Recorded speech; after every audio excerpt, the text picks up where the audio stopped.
Very much, Mr. R.G. Cruz, one of the earliest to come here also. Yes.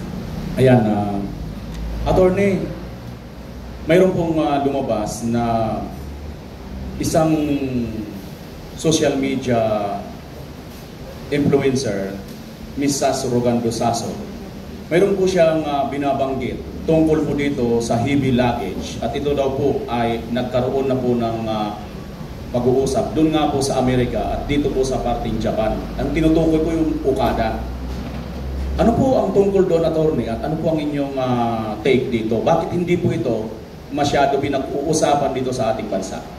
I'm interested to find out too, yung heavy luggage story na yan. I got a copy of, I think it's a decision by the court in the US, but I have to be candid, I have yet to read it because my table is still full. Talagang, pero nakahilera yung babasahin ko rin. I want to find out.